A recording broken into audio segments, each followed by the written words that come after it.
A long time ago, in a hospital far, far away, well, not too far, Mrs. Rhea Gumbel gave birth to two sons, Bryant and Greg. One was a Cub fan. One was a White Sox fan. Both grew up to be sportscasters. Now they can't cheer for anybody. When they were kids, Mom knew where to find them.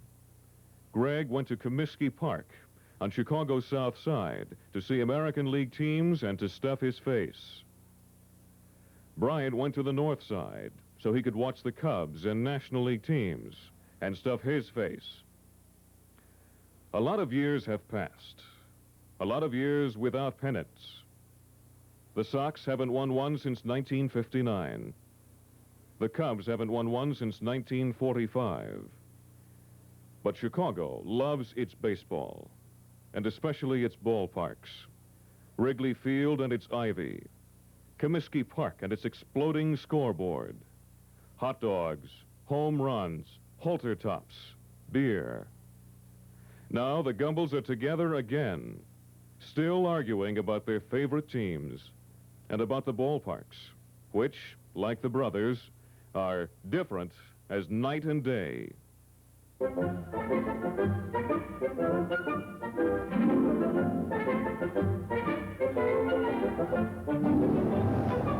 the last time you were here? When I could afford a ticket. I guess it's been about 16 years in a non-working capacity, something like that. Had to be when we were in high school. You know, it's funny, every time I see what will always be Comiskey Park to me, I always think about when St. Thomas Apostle used to have the Little League outing. Yeah. And everybody had come down here together. We'd get on the buses and come down here and sit in the outfield and take a look at, and it always amazed me at how many flies, not fly balls, but flies were on the outfield wall. I'll never forget it. We always sat in the right field upper deck. Always. Box seats were We're for voting. Dream City. Yeah, yes. box seats. But this has always been a good park. I mean, the good thing about this place and about Wrigley Field is that it's a ballpark. It's not an all-purpose stadium with fancy grass and you know, one dimension and all concrete. This is a ballpark. It was built specifically for baseball, and that's what it's about. Well, if we were in Hyde Park, how come you were a Cub fan? I don't know. I don't think anybody ever really chooses what they are. I think they just kind of fall into it. Would have been better. I'm not sure of that. You ever notice from the other side, Comiskey Park looks like a big white paddle boat? I don't know. From here, it looks like a big apartment building. Comiskey condo. Let's go in.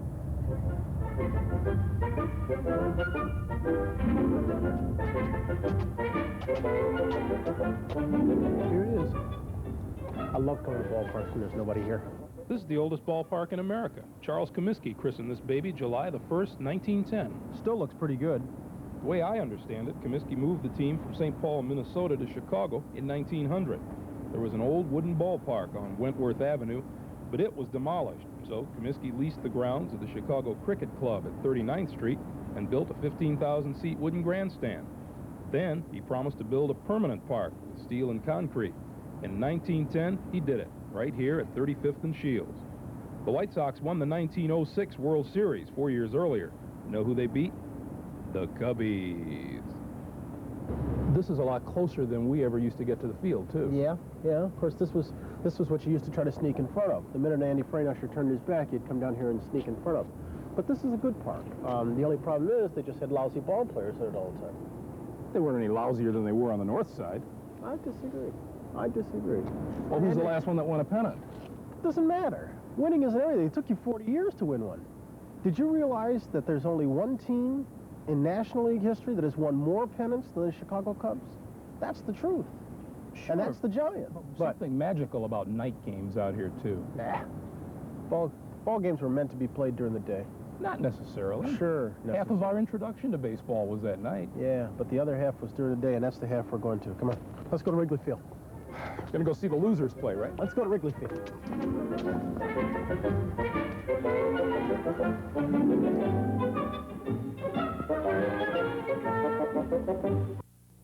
Wendy's has the taste. Take the win.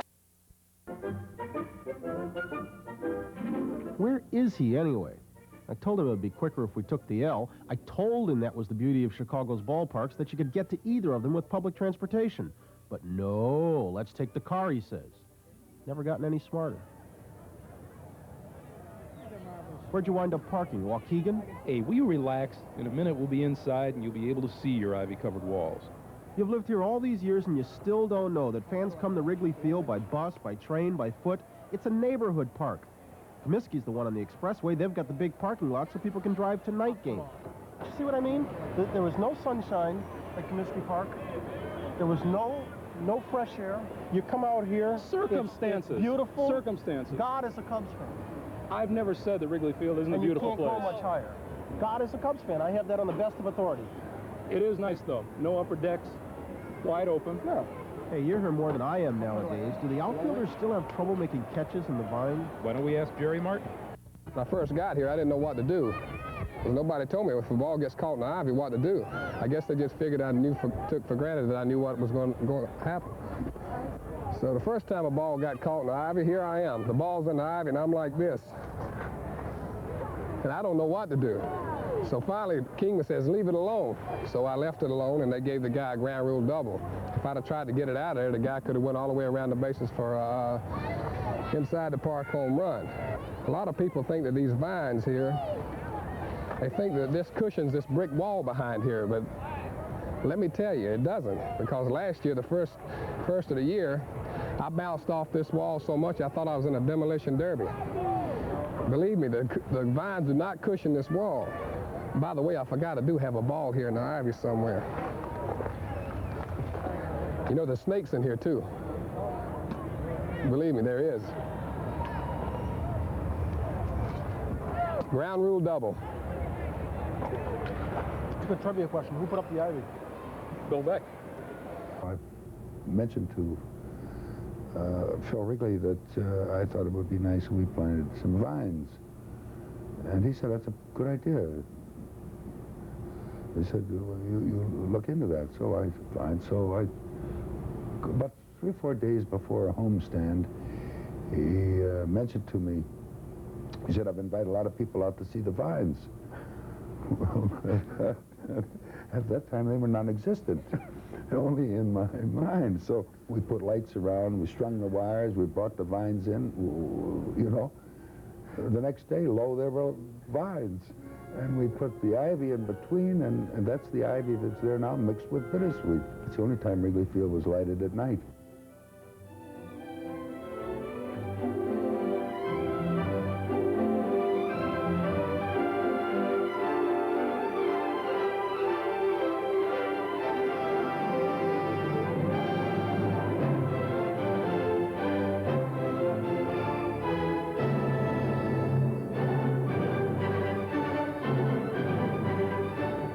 Friendly confines of Wrigley Field. Did you know this used to be called Weigman Park?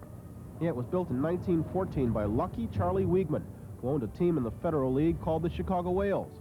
Well, when the Federal League folded in 1916, Lucky wasn't so lucky. Lucky Charlie and 10 other investors bought the Cubs then and moved them here.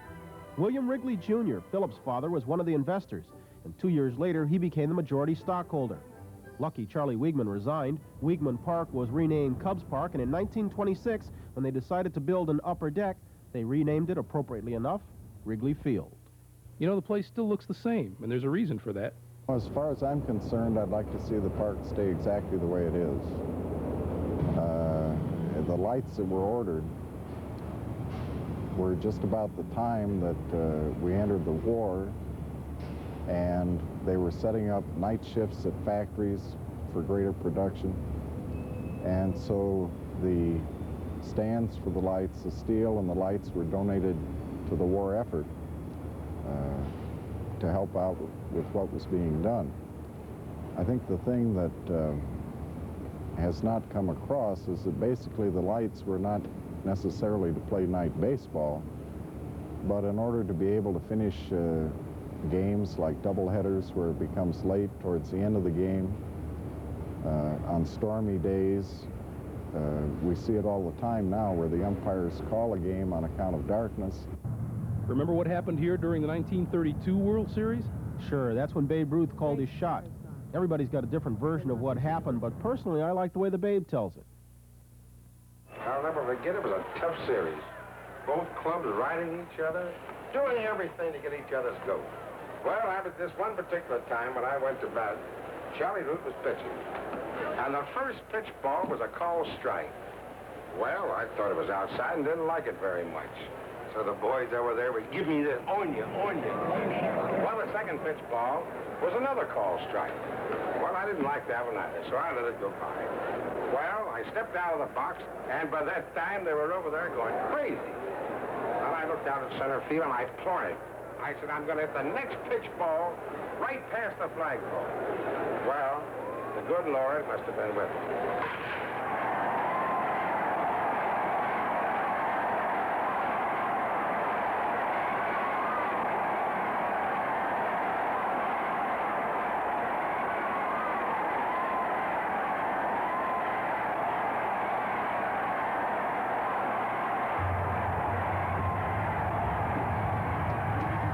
Out here in center field, beyond the spot where Babe hit his famous homer, sits the most unique scoreboard in all of baseball. It's the only one that gives you every score, inning by inning, and it's hand-operated. Want to see inside? Art Segal offered to show us around.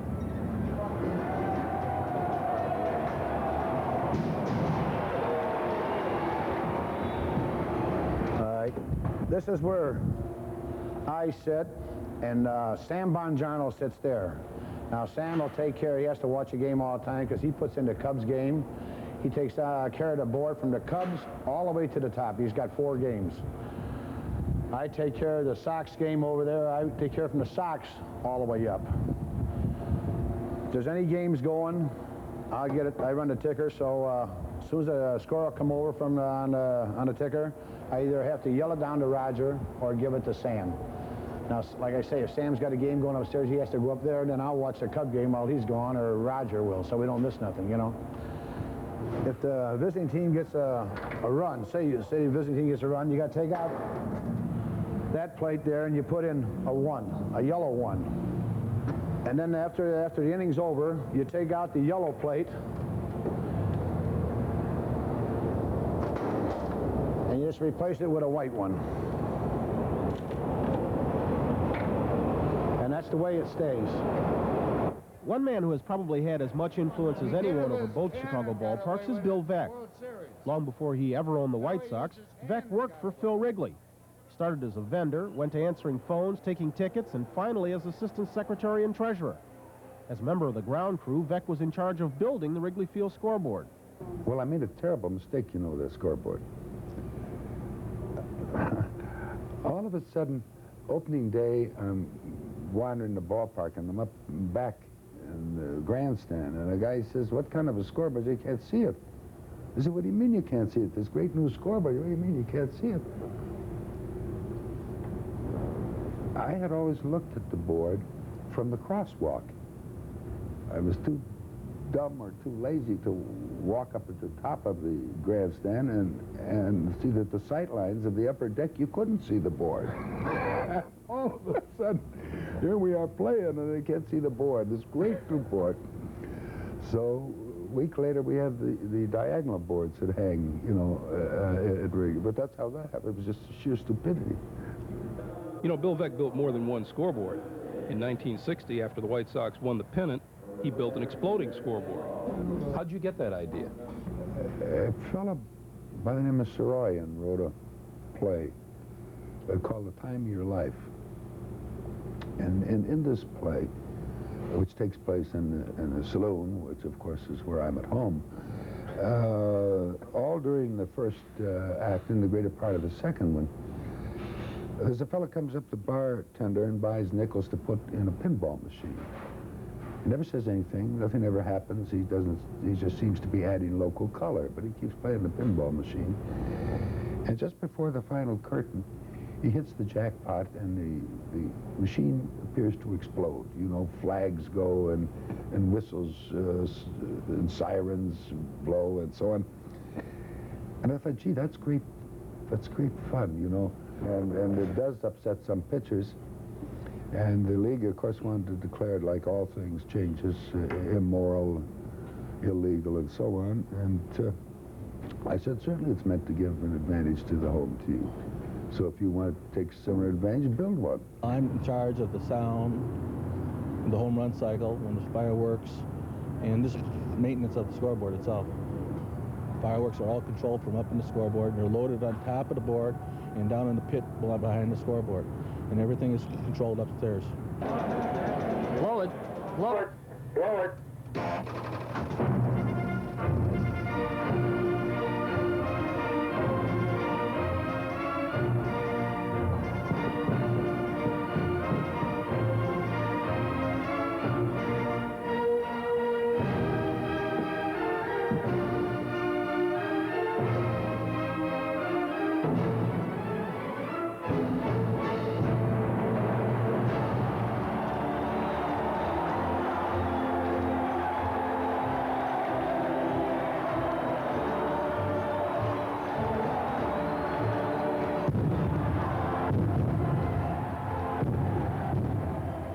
I like Sox Park because it has a flashing scoreboard. Whenever a Sox player hits a home run, fireworks go off. And because it has a shower out in left field. When I was under contract with the White Sox in 1977, Bill Veeck said something to me that really stuck in my mind. He said that we can't guarantee a victory on the field, but we can make it a fun time at the ballpark for the family. And I think this is the important thing. If it takes an extra 5 or 10 minutes because there are some pregame ceremonies on, it's the benefit of the fans. The fans are who the game is played for. They pay our salaries. So what's a little inconvenience? I remember when I came here as a coach for the first time in 1978, there was a lot of comment about our promotions and the fact that many days we wouldn't take infield or batting practice. And last year when I came as a manager, I had to treat that with the players, and my approach was that really it's a cop-out by the player if he says that the promotions are distracting him or the lack of infield. Most guys could care less whether they take the pregame drill. It's a thing. It's a show for the fans more than anything else. And if you let anything that happens distract you, well, then you're not really going about your job the right way anyway. So this year, because there has been a lot of comment, I know the White Sox front office, we have not missed batting practice but one time all year long. Have not missed infield but twice. So they've made a real effort to make sure that we have our practice time. And some days we play good, some days we don't. So I don't think you can really blame promotions.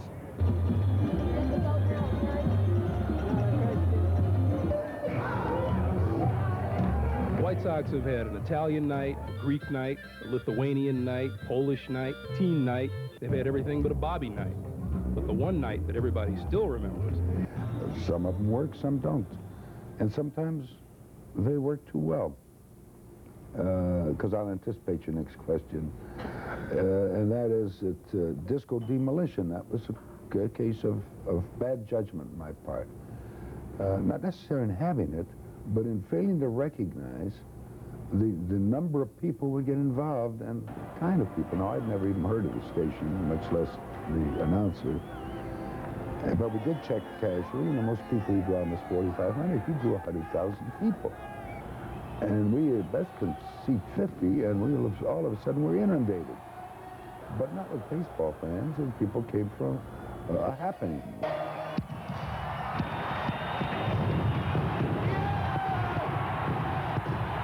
Then the unscheduled event. Some 7,000 to 10,000 fans overran the field, tearing up bases and sod and causing a delay of over an hour and a half. You take a look at this place. What do you remember about it? What's the thing that stands out the most about that night? Well, it's not as smoky now as it was then. No, I'm sure it isn't. Well, I haven't been here in a while. Jeez. Excuse me. What's your feeling about the way you left here? I was lucky to not be arrested. It just happened. And I happened to be in center field right before it happened, so. What did you expect when it happened? I mean, did you expect that there would be, that things would be very, very tame, or you must have expected some noise and I'll some... tell you, when we got here, it was a doubleheader. We got here at about 5 o'clock. There was nobody here. I thought to myself, oh, I'm going to be so embarrassed. I got to go out there. Nobody's going to be here. I'm going to look like a jerk. The point is, you haven't been able to walk away from it. You still feel some things from it. Yeah, well, it's actually, it helped my career, I got to be honest with you. I didn't plan it, so I don't feel guilty about admitting that. You know, I mean, but sure, it brought, I mean, I got national publicity. I was on the Tom Snyder show doing helium with Meatloaf, you know? I got to be honest with you. Talking about meatloaf makes me hungry.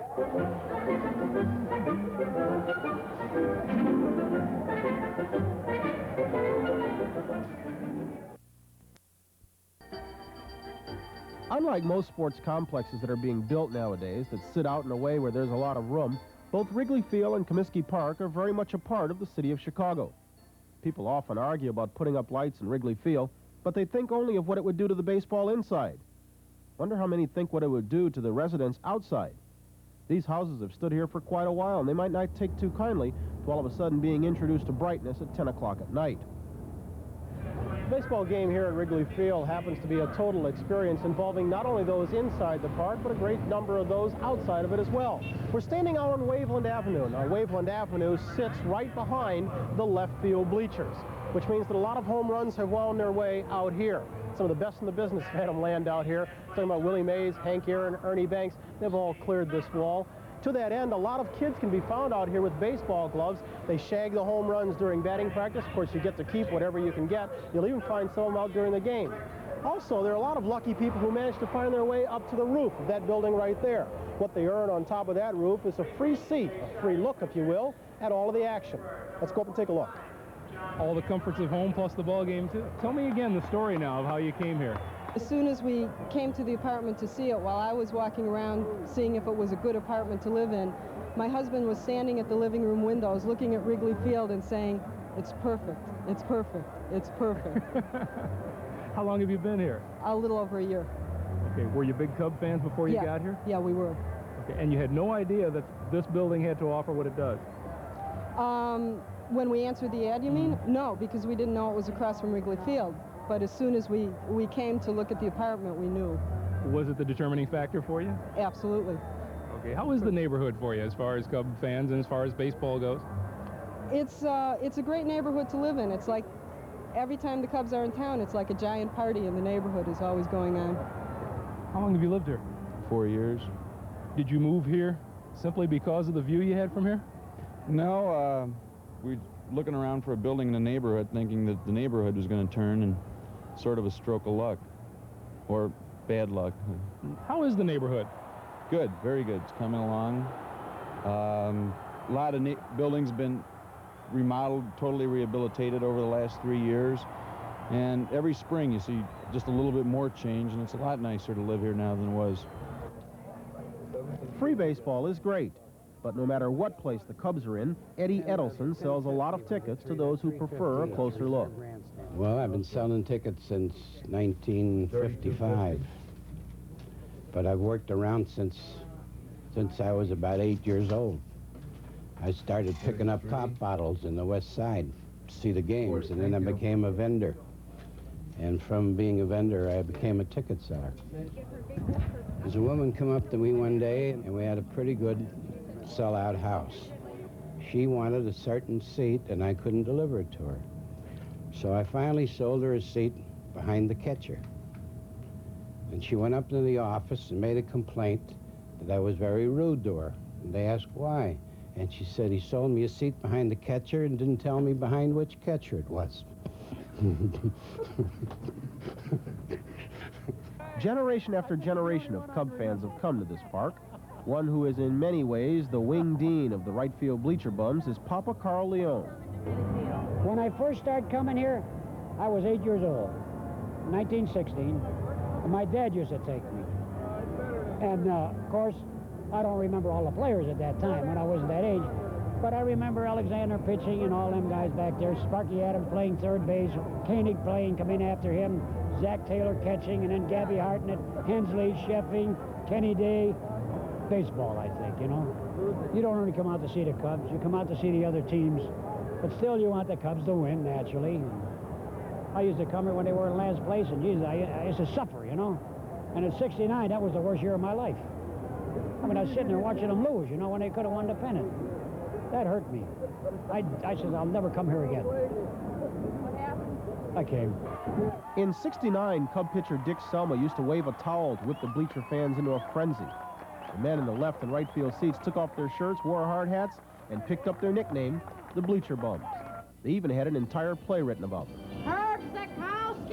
Good afternoon, ladies and gentlemen, and welcome to beautiful Wrigley Field. You have to deal with the sun, who's always in your eyes, and when you're going back for a ball, is also the halter tops that the girls are wearing out there. And that makes it really tough because you can either lose the ball in the sun or a halter top, and it makes it tough. It really does. The pretty women at Comiskey Park were a different breed than the pretty women at Wrigley Field because when you're playing night games, the tendency is for the women to look a little bit better because it's darker. At Wrigley Field, it was a little bit lighter, and you could really tell what the pretty woman really looked like. Steve Stone was one of several players who played for both the Cubs and White Sox. Ron Santo was another. When I retired, I came to the ballpark. I never sat in these stands until after I retired. And I happened to have some box seats right on the first base side. And I never realized, Brian, that you were so, the fans were so close to that hitter, and I can remember saying a lot of things at home plate, and I always wonder why I got booed, or they grab some little children and say, hey, you better watch what he's saying, you know.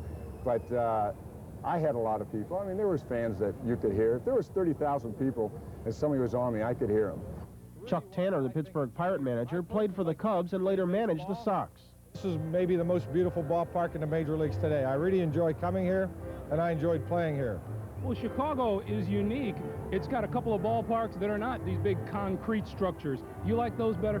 I do. Maybe I'm from the old school, but Comiskey Park on the south side is fantastic. The fans are right in the ballpark, and they're right in the game. But by being in the ballpark, I mean they're almost on the playing field, just like they are here, where there are some parks where they seem to be 8 miles away. You've been in those brand new parks. What's it like at Three Rivers Stadium and Riverfront Stadium in Cincy? You know, part of the problem is, and they're nice parks, and they're beautiful parks, but part of the problem is that you could stand at second in Philadelphia, Cincinnati, St. Louis, and Pittsburgh, and in effect be in the same park. They're all symmetrical, they're all artificial surface, they're all lovely, they're all almost antiseptic though. This one, you know, there's certainly nothing antiseptic about Wrigley Field. The fans here sure reflect that. Ask anybody connected with the Cubs. They'll tell you the same thing. I feel that the fans in Chicago and Wrigley Field, this ball club is like their child. They don't like people to say bad things about it. It's like a parent doesn't like to hear bad things about their child. Best fans in the world. And of course, they come by it honestly. By that I mean this. Take a look out there in those bleachers today. You'll see people worshiping the sun at Wrigley Field bleachers who are third generation. They're doing the same things that their mothers and fathers and grandmothers and grandfathers did before them, worshiping the sun at Wrigley Field. I know for a fact that Chicago's got the most loyal baseball fans in the world. Take, for example, here at Wrigley Field. They pack them in if the Cubs are in last place, and I believe they're pretty close to that right now. But they've got dyed-in-the-wool fans here. The White Sox have the same kind of a following. I don't know, the Chicago fans are different than other fans. All my years here, it's certainly been like a World Series. I felt that when you win the respect of the fans, the writers, the news media, your family, I mean, there are many kinds of ways of winning, and as far as I'm concerned, and as I look back over my career, I've won in a lot of ways. To be able to play 20 beautiful years here at Wrigley Field. Ernie, you've had a lot of great moments in this park. I suspect that number 500 hit here. Take me back to the day. Set the scene for me as it happened. Well, when you play for the Cubs, everybody pulled for you when you're going for a special record, and that was a special record. I got a lot of calls from people saying, when are you going to do it? My family was after it. Well, please get it over with because the pressure's too great for us. So as I walked out of the dugout... What day? It was on May 12th. It was on a Monday. And I like to do things at Wrigley Field on a Monday because get people in a good spirit. So I was thinking about, I was going to swing at the first pitch. The first pitch he threw me, I'm going to go after it. Who was pitching? It was Pat Jarvis pitching for the Atlanta Braves, and I went up to the plate. He threw the first pitch, fastball inside, and I fouled it off. And I was just hoping that I would get another pitch. So I really used my mental telepathy on that particular case and say, throw me another fastball inside, and he did. And I lined it in the left field bleachers, and Rico Carter was down left field, the ball bounced back in, and I was really surprised, tremendously thrilled and happy, and it was just the greatest moment of my life.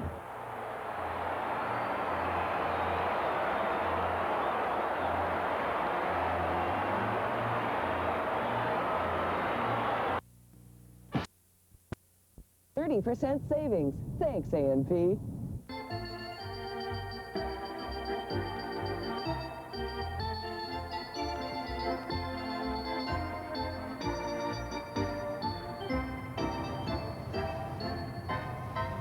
People who live near Comiskey Park love their neighborhood, and some of them are even Sox fans. I don't think it'd be the same if we didn't have the White Sox. It's just part of our neighborhood. We look forward to them. We're all diehard fans. I personally hate the Cubs, and they belong here. I'd hate to see them anywhere else, win or lose. I like it. I wouldn't change it for any neighborhood in the city of Chicago. It's pleasant. We have all the conveniences. We have the Dan Ryan, we have the lake, we have the Sox Park. We have a good neighborhood. We try to keep it nice. We have nice people here. They're trying to hold the neighborhood, let's say it that way. Well, I've been here since 1963. First it was a grocery store, and then reverted into a restaurant. We have some of the players, also the fans that comes in and order their sandwiches and dinners and things and sit down and eat. They come early so they can get to the ball game. So we fix food for them, and they eat it. They enjoy themselves, and we enjoy having them. I want you to know I'm covering the Comiskey Park side of this show because I grew up the White Sox fan in the family.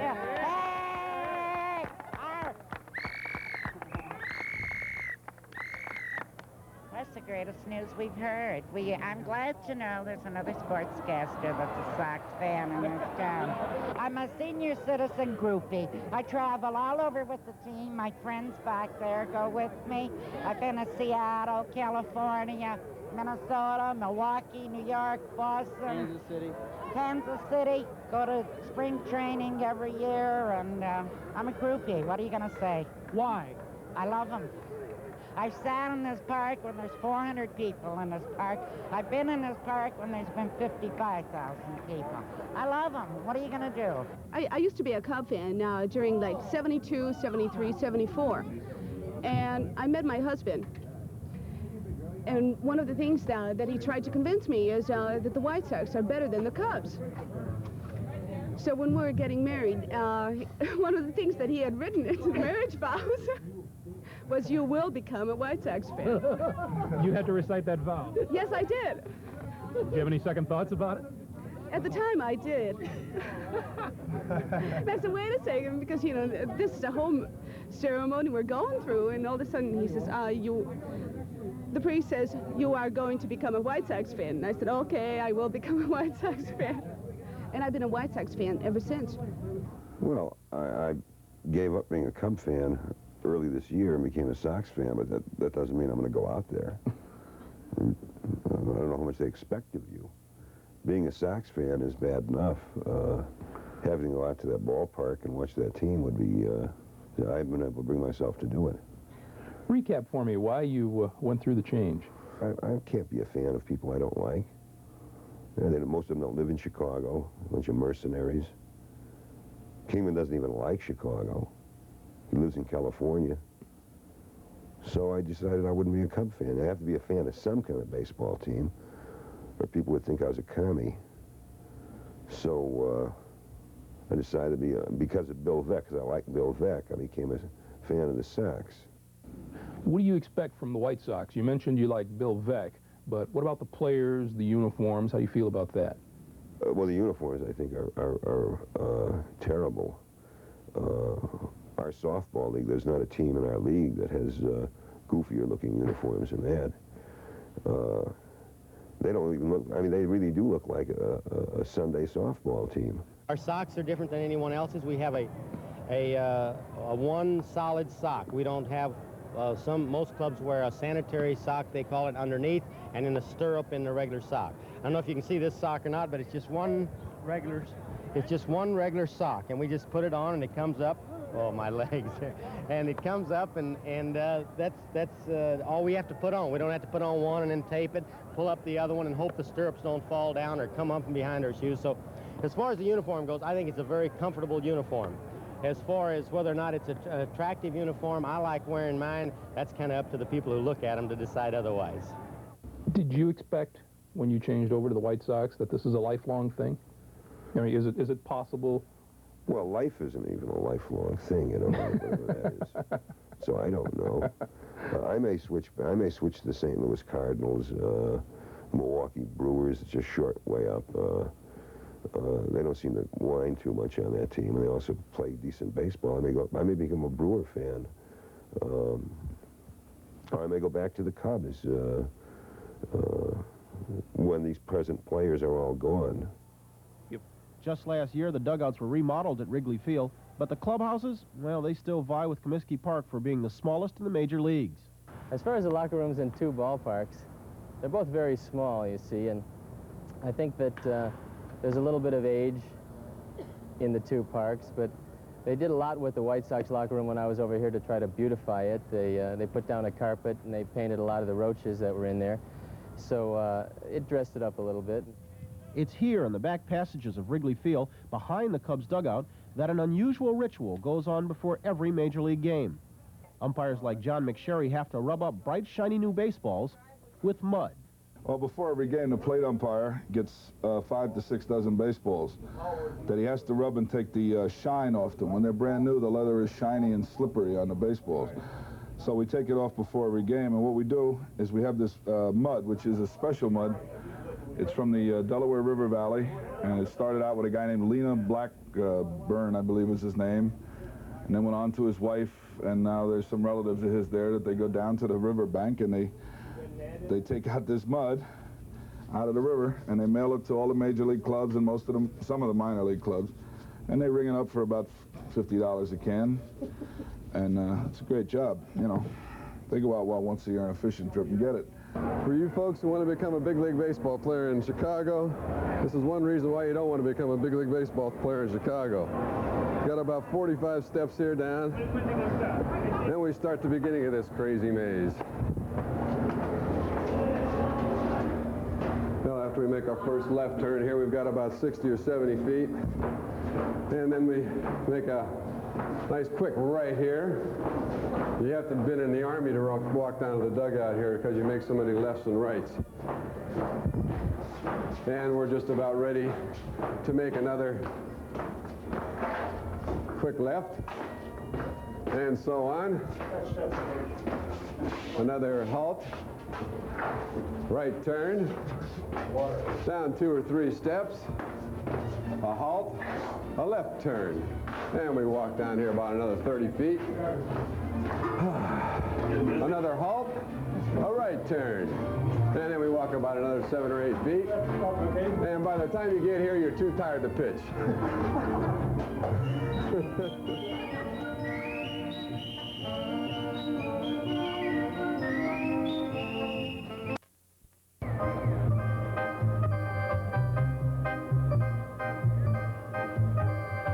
You won't find another ballpark with an organist as popular as Nancy Faust. I've been here at White Sox Park, or we call it Comiskey Park now, not when I started 11 years ago, though. And things have changed quite a bit from then, because when I started, I was located out there in the center field bleachers, and now I'm here behind home plate. Her biggest hit is a takeoff on a 1960s rock song called Kissin' Goodbye. And you might recognize it as the South Side theme song, because every time the White Sox win a ball game or hit a home run, the fans sing it.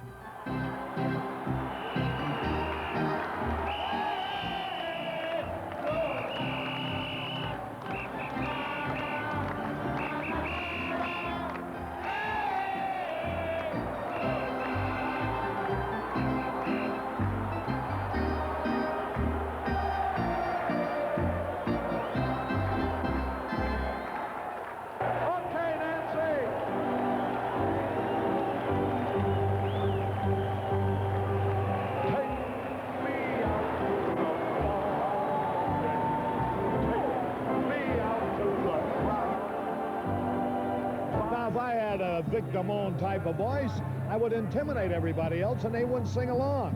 But when they know they can sing better than I can, they're happy to show me that they can sing better, and I love it. It can get a little rowdy here. I think one of the reasons is they serve alcohol. And I think people get a little crazy after they had too much to drink. But some people say it's like a great big saloon at times, but they're well behaved. It's like a saloon where everybody acts quite orderly, and they like to have a good time, and there's a lot of good food out here. I think they like to come out and drink and eat just as well as see a ball game sometimes. It's called Huevos Rancheros. You never heard of that? You heard of that? You're from California. What was it now? Huevo. You have it down there in Mexico? Yeah, you get 3 tortillas, corn tortillas. Make them warm, soft. Fry them in a pan. You put 3 eggs on it, over easy. Put them on top of the tortillas. Lots of butter. Oh. 2 different kinds of chili salsa. La Victoria makes the best. That's a plug for them. And go to it. Orange juice, milk, and you're ready by noon. Let me tell you, you're clean. No, you got enough. Man. You got enough for lunch. No. She go right across the street, Miss Tyler. Get you about 4 or 5 eggs, some grits, some good old homemade biscuits, and some syrup, and you ready. What are grits? Grits. I don't see. How can you come out and run around after eating that mess? You should try it. It's not a mess.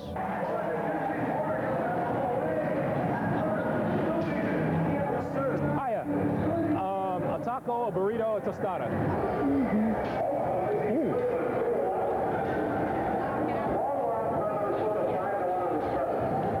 Hi. Hamburger and a hot dog, please. All beef hot dog? Sure. Hi. Can I have a snow cone and a cotton candy, please? Can I have one of those and one of these? Can I have a popcorn, please? Size? Large. Can I have a beer, please? Sure. Baby brother, eat your heart out.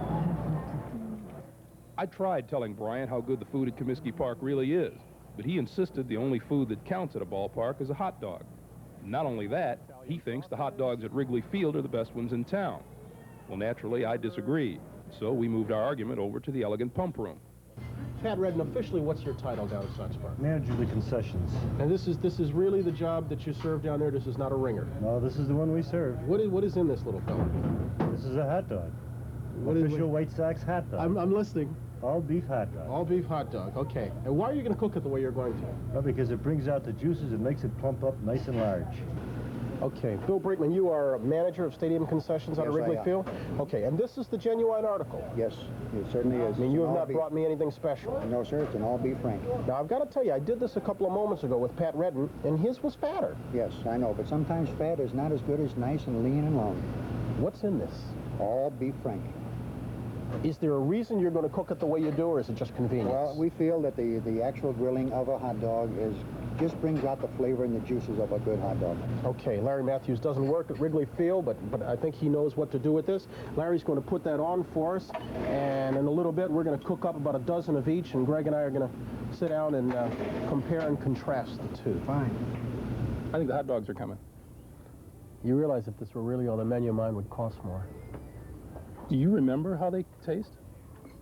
Sure. Red Hot's a hot doggy. Dave, can you say Red Hot's a hot doggy? Red Hot's a hot dog. That's not bad. It's not bad. You have to yell it. Here's your Comiskey Park hot dog. Thank you. Shriveled.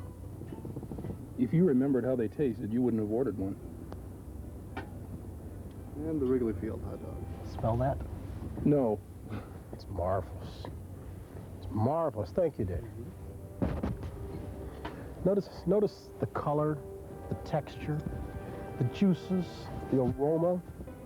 It's falling apart. If you'd like, I'll give you half. Well, you can have a taste. I wouldn't give you half. No mustard? Ah, there it is. There it is. Smell. Dreadful. How do you squeeze a glass together? Let's see. Right here. Quite carefully. Onions? Thank you. Thank you. Appreciate it. You could have passed me the mustard. That you're going to reach, like you always did. Something feels wrong. Do me a favor. Bump my arm. Thank you. Good. Very good. Very good. It's marvelous. Teach you that in New York? Yes. Ah, yes. Which fork are you going to use? I'm going to use the big one. Okay. I'll use the small one.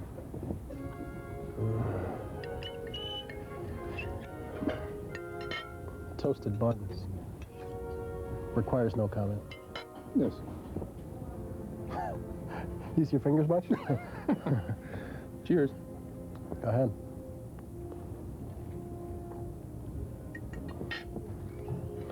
some of us watch our figures. I'm only going to eat half my bun.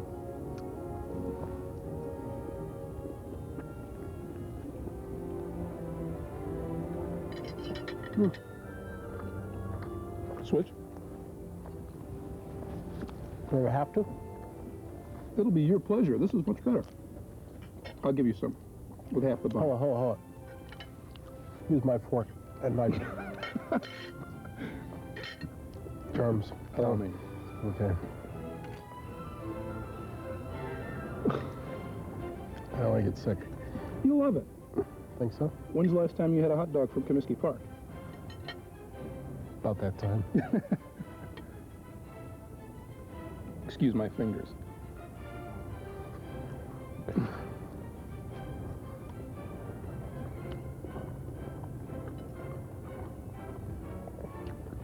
It's no better than this. But I must tell you. Can't be any worse. No, it's well, you be the judge. Here, this is your fork. You stick it in. Whose is this? That's mine. This one's mine. Whose is your knife. Go ahead. Have a bite. Thank you.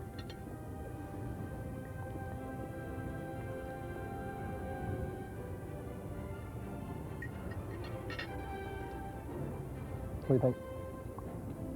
Something's missing. Andy Freinascher? Ernie Banks? Try this. Wait a minute.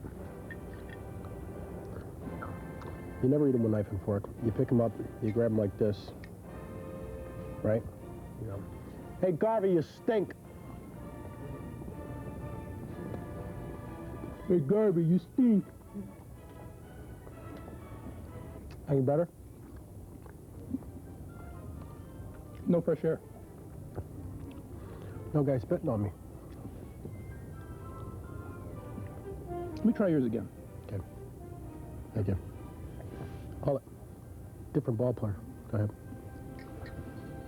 Hey, Torgerson, you stink. Not bad. Yeah. But you're older than I am. Hey, Garvey, you stink. The hot dogs stink. No, this is the one that stinks. This is the one from Wrigley Field.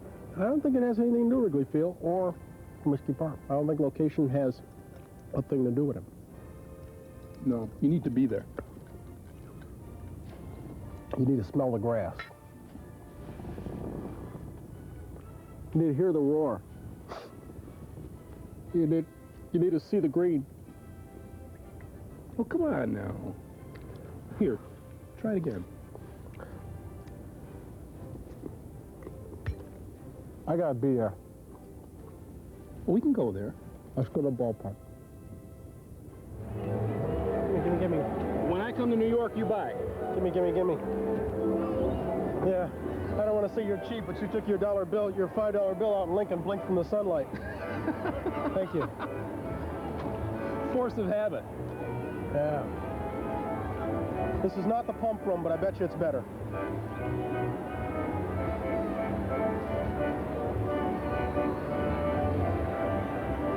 Huh?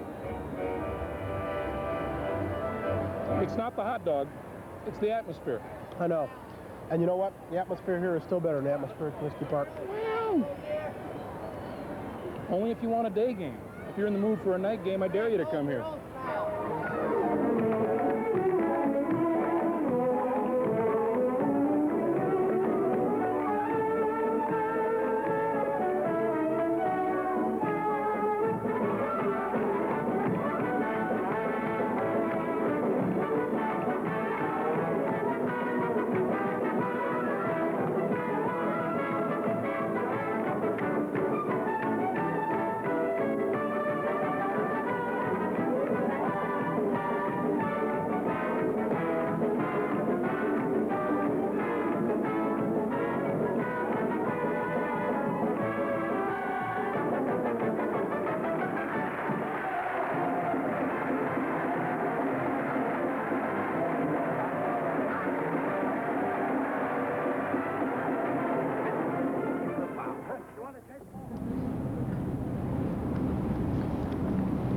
Let's see, 2 for tonight, lower deck box, front row. Brian, it's a shame you couldn't have stuck around. We saw a game at Wrigley Field, couldn't stay for one at Comiskey Park. Well, find somebody to go to the ball game with.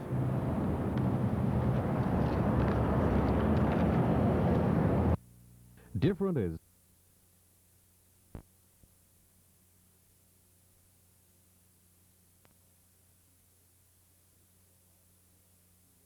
unless the Sox score a run. Now, the workers still have to show up, if only to man empty food stands, and the music has to sound just as peppy as if they're